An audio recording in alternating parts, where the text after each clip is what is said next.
Welcome to ZooBricks. My name is Maxine and I'm trying to build the world's largest Lego zoo. But I decided to take a slightly different route for this video, and I've actually made a standalone Red Panda enclosure which could be used for exhibition and also like shows and stuff. This build is the most detailed thing that I have done so far. So if you like the stuff that I've made already, then I hope that you're really gonna like this. But of course, let me know as well if you think it's too busy. Let's see how we go on.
Right, so this is the spotting red panda in the wild. It kind of covers almost 2 base plates. I've done it in a little bit of an unusual fashion. So I've actually done it so it's wonky.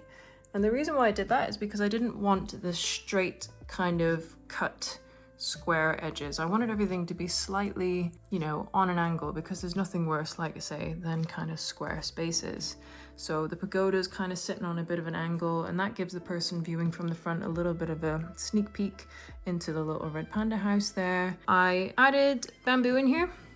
Now the bamboo is a little bit different because I wanted it all wonky. I didn't want it to just stick straight up in the air. So how I made the wonky bamboo is with a black pan. So the black pan goes onto the snot brick.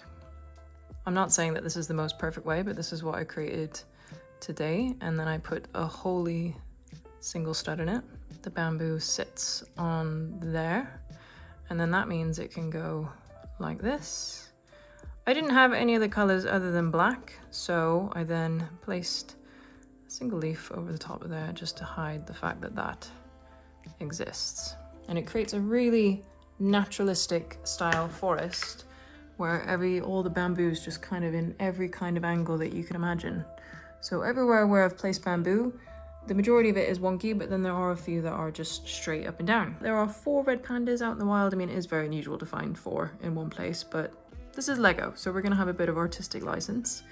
You've got explorers trying to find them. You've got photographers trying to hide and seek, trying to find them. So this is such a great little piece. So that goes on inside of that, and then the minifigure foot sits inside of there. So it is quite an extreme angle, but I really wanted to create this look that this tree guy was properly poking out from behind that cherry blossom tree. And of course I've got Mushroom Girl at the back there with a real mushroom.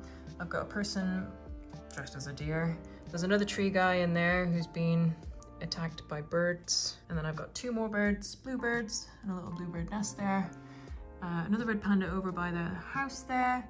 Then there's this guy, not really sure what he's from, but I feel like he fits in. And then a range of different minifigures here having a great old time. This is also the first time I've actually added proper minifigures to a scene, so it was really cool to actually start kind of coming up with a few stories which were, a little bit different. This little boy's brought his little dinosaur with him in his backpack with his binoculars to spot red panda.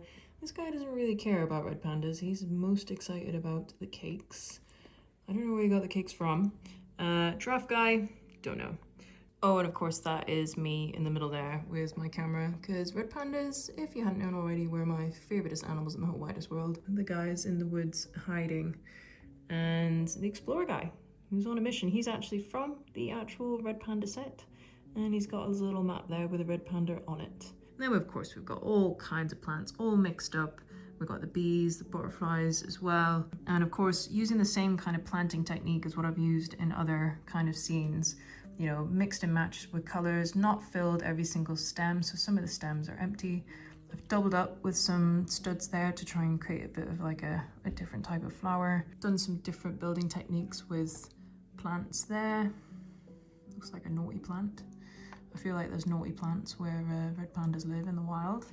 So yeah, I could have made this into an exhibit, so actually put like a bit of a wood wall around it, but I didn't want to ruin the aesthetics of this kind of like naturalistic scene. So obviously when I place this in the zoo, which is going to go like around here somewhere, I will be putting a fence around it, so it will actually become an exhibit. But as a standalone thing, this is like red pandas in the wild. I just wanted to share that with you because it was a little bit different. It's something that is completely wild. There's a lot of detail in it compared to some of the things that I've built so far, and I thought you guys might appreciate that. So let me know what you think. And of course, I will start cracking on with the actual red panda exhibit. Luckily enough, the pagoda is completely removable, so I can just pick that up and plonk it in the zoo and actually build a proper enclosure around it. I've got some brown brick, ta-da, which I will be using to build the walls that will match the otter exhibit around the red panda enclosure. So that's my next job, but I really wanted to kind of test my natural planting skills out. So